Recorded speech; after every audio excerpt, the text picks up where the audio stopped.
I loved The Elder Scrolls Online when it launched in 2014. As a huge Bethesda fanboy, Oblivion, Skyrim, Fallout, you name it, I was hyped for its release. A bigger, better Skyrim, but online? I was in. I slipped the disc into my PlayStation 4, started a new game, and I was hooked.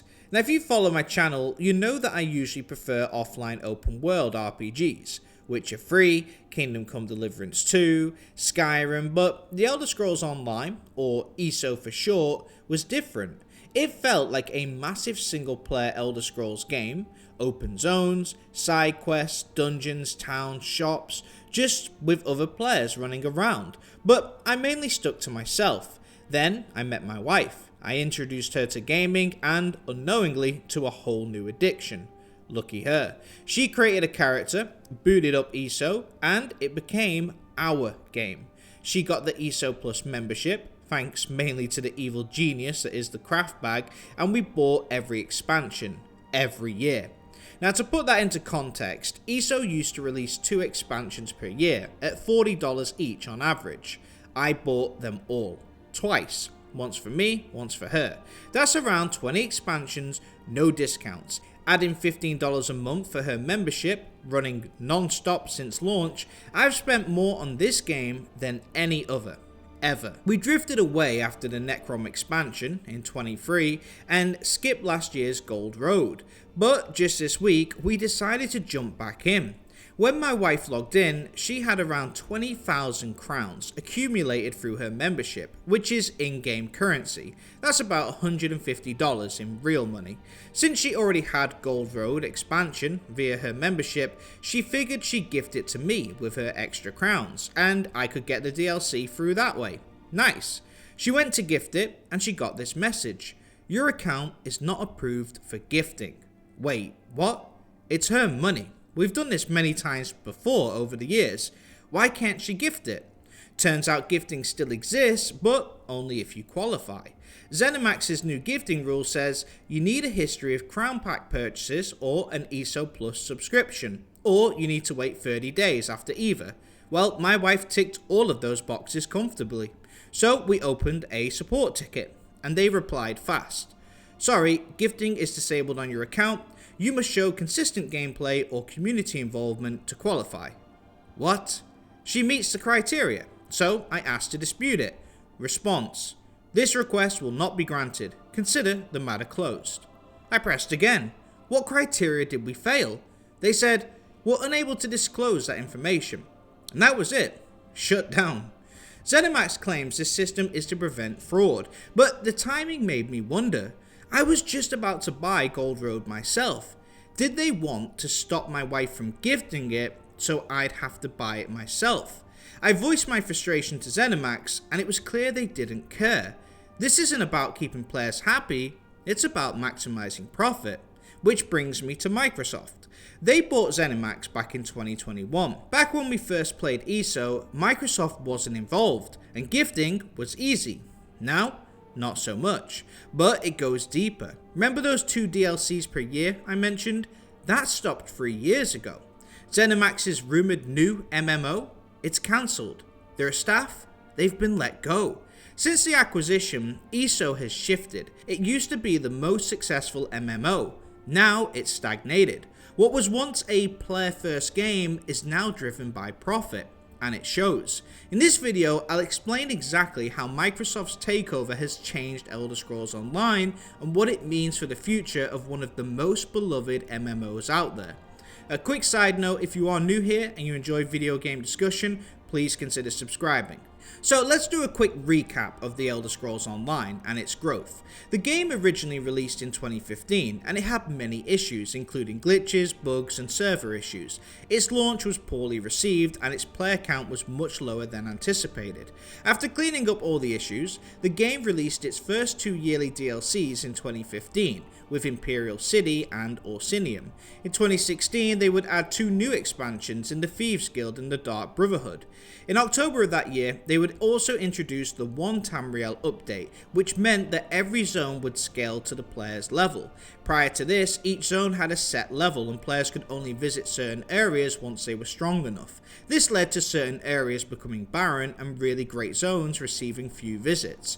Now, players could go anywhere, at any level. In 2017, they released the Morrowind chapter, and this was a huge hit. This allowed players to visit an entirely new giant-sized map, with lots of side quests and lots of things to find. It was at this point that ESO's player count shot up. They would then release Clockwork City later that year, which was a smaller sized DLC with another new zone. At this point, they had their formula. Every year, they would release 4 updates each quarter, with 1 giant-sized chapter zone, 1 smaller zone, and 2 dungeon expansions. This new setup worked, and it established a strong fanbase. Each year after this saw continuous growth as the new content kept coming and increasing in both quality and quantity. In 2020, Elder Scrolls Online reached its peak with 2 expansions in Greymoor and Markarth. It helped that they were set in Skyrim, which, like Morrowind, tapped into nostalgia, but the game at this point was hugely popular. Fans loved these new DLCs and always had a reason to return twice a year to the game. Up until this point, ESO had been growing year upon year and was set to continue that trend after releasing the Blackwood expansion in 2021. And then, later that year, Microsoft acquired ZeniMax Media, Bethesda's parent company, in a $7.5 billion deal. This meant Microsoft would be running everything Bethesda going forward, including the Elder Scrolls Online. This is when the changes began to take place. The next year, in 2022, ESO kept the same formula, dropping quarterly DLC, including the big chapter High Isle and the smaller Firesong DLC. This formula had worked well for them, but it would be the last time that we would ever see it. In 2023, they released Necrom, which was the large chapter, but did not release a follow-up as usual. In 2024, we got Gold Road, but yet again, no second add-on. So, from 4 updates a year to barely 1. So not only had they cut down on content expansions, but the add-ons themselves were declining. The maps were smaller, the activities lesser, the content shorter. Players no longer had a reason to return every 3 months, and when they did, they would find the content lacking. ESO had ditched the model that had brought them substantial growth each consecutive year. Strange, right? And then in December of last year, an article came out stating that ESO is done with massive content updates once a year and is switching to smaller bite-sized seasons in 2025.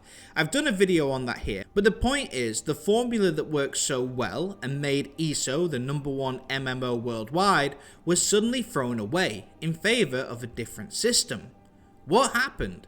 Well, player count dropped. Just last year, ESO saw its lowest player count since 2018, marking a low point for the online game. And what was the replacement content, the seasons? Well, it was less about new great content and more about daily tasks. Log in daily, do repetitive tasks daily, keep coming back daily and doing stuff and we will reward you.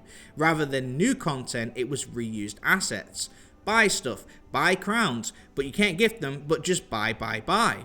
Now, back when this first happened, this article said that the changes were due to staff being overworked on the old model, and maybe that was true, but the more I look at it, it's got that Microsoft greed smell all over it. Not only did they cut costs by producing less content, but they increased profits by focusing on the microtransactions.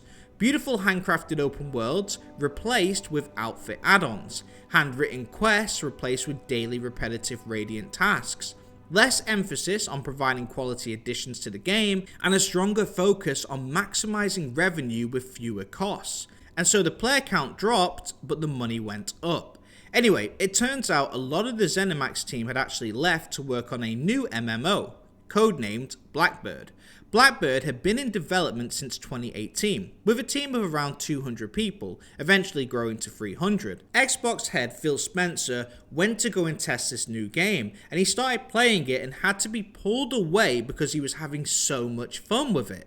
After the meeting in March, in which executives had nothing but complimentary words for the project, the team put together a plan to flesh out the vertical slice and then build out more content for release. Then, a mere 4 months later, the entire game was scrapped and the team was left facing uncertainty because apparently Microsoft couldn't even get firing people right. Schreier says the team came into work to discover disabled Slack accounts and a project update meeting scheduled in which Blackbird's death was announced. Not only was the project shut down and many staff let go, but longtime serving developer Matt Fryer was let go too. Microsoft also let staff go from Romero Games, Blizzard, Sledgehammer Games, High Moon, The Initiative, who made Perfect Dark, Rare, who were working on Everwild, Turn 10 Studios, and Raven Software. In total, 9,000 employees were laid off across Microsoft this year.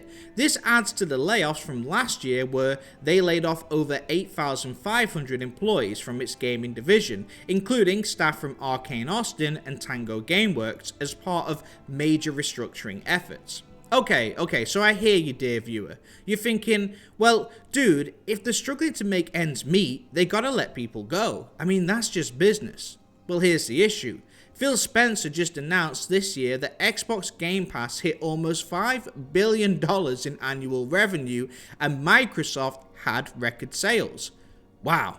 Now, a year ago, I made this video where I explained that Xbox deserved their struggles. It was my most disliked video to date. Do you know why? Because just a few days later, the Xbox Showcase came out, and everybody was like, oh man, Xbox are back. And they hit me with comments of, well, this video aged well.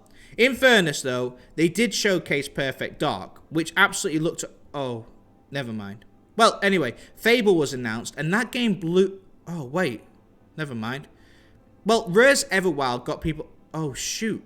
So, my point is, Microsoft did this big show and dance, flexing their muscles, yet rarely delivered on a lot of what was promised. Now, you might think my story at the start of this video, complaining about the gifting problem, was me complaining, and it is, but it highlights a huge problem with Microsoft and Xbox. They bought ZeniMax when ESO was at its peak. It had a model that was working and provided quality content yearly to fans, and they actually looked after their players. They made a ton of money, but it didn't feel dirty. It felt earned. It was worth the money because we got bang for our buck. Since Microsoft took over, the game has received less updates, provided less quality, and become all about maximizing revenue and cutting costs, including staff. I loved ESO for 10 years, but now I can't stand it. They took a hugely successful IP and turned it into a game that's at its lowest point, and now I don't feel like a valued customer. I feel like a statistic where their only goal is to squeeze every dollar out of me. If I'm alone in this, please let me know in the comments, but let's talk about Xbox really quickly.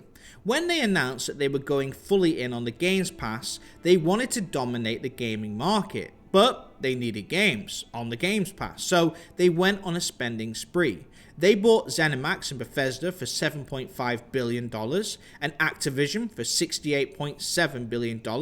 In the past 8 years, Xbox has bought more than 24 gaming studios who will produce games for this new Games Pass model. You could have all these games for just one monthly fee of around $10. It seemed too good to be true.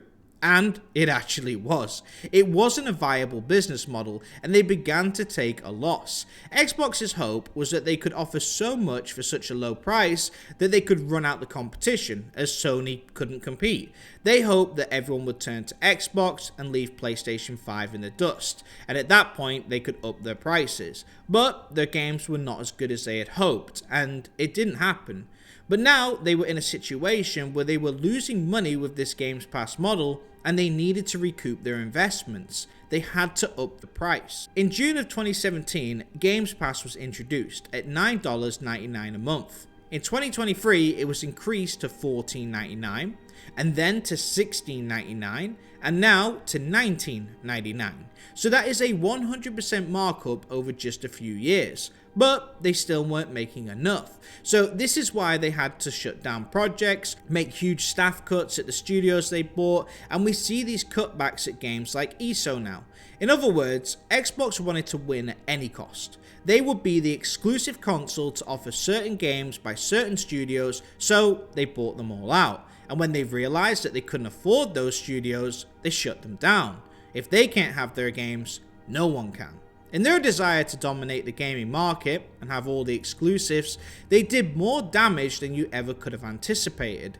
They closed studios and now no one gets to play Blackbird. Nobody gets to play Everwild. Nobody gets an ESO new DLC in 2025. They have laid off thousands of employees and then have the audacity to post record profits without paying any respects to those laid off. In fact, Xbox executive producer Matt Turnbull suggested using AI chatbots like ChatGPT to help those get over their job loss. They really are acting like some cyberpunk corporation right now. Microsoft bought up so many gaming studios, and after acquiring them and forcing them into the Games Pass model, which didn't make financial sense, guess who was punished? The studios, not the ones who bought them. This is an awful thing to do, a terrible way to run things, and unfair not just to the studios, but to gamers as well. Hi-Fi Rush blew every metric out the water, in terms of reviews and player count, and for a new title, it was beloved.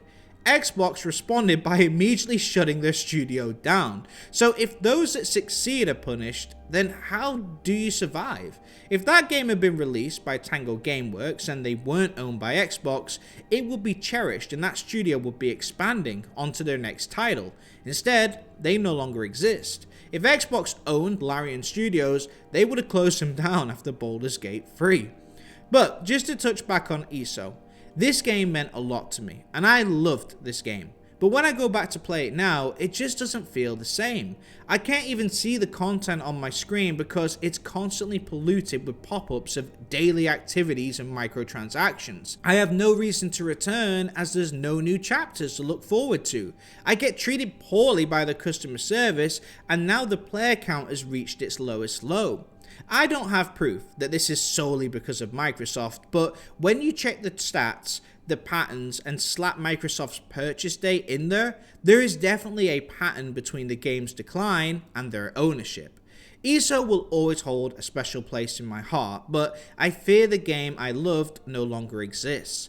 There was the ESO of old and the ESO of now, and personally, this game no longer feels like a game I remember. ZeniMax had an established plan of 4 yearly updates and it clearly worked. Every year their numbers went up in player count, player satisfaction, and revenue earned. ESO was on such a good course, and after Microsoft came in, that entire plan was thrown away in place of a more cost-effective approach, which has led to the game's decline in all those metrics. It is for all these reasons that I feel Microsoft has destroyed The Elder Scrolls Online, just like it's destroyed so many other beloved IPs in recent years. Microsoft can brag about record profits, but if you don't feel anything in your heart when you hear how many people have lost their jobs because of their actions, then, well, I don't know what I can tell you. I pray and hope ZeniMax can resurrect the game and get it back on course, but judging by everything I've seen, I just can't see it. But anyway, that's it for this one, but what do you guys think? Do you still play The Elder Scrolls Online? Do you feel that it's declining, or do you feel like it can make a comeback? And do you think Microsoft is right for the way they're handling things? Let me know your thoughts in the comments. If you enjoyed the video, please give it the thumbs up, and if you're new here, please consider subscribing. I'm Av Gaming, where we do video game analysis, identifying what makes great games great, and what can make good games great as well. Thanks for watching. Av out.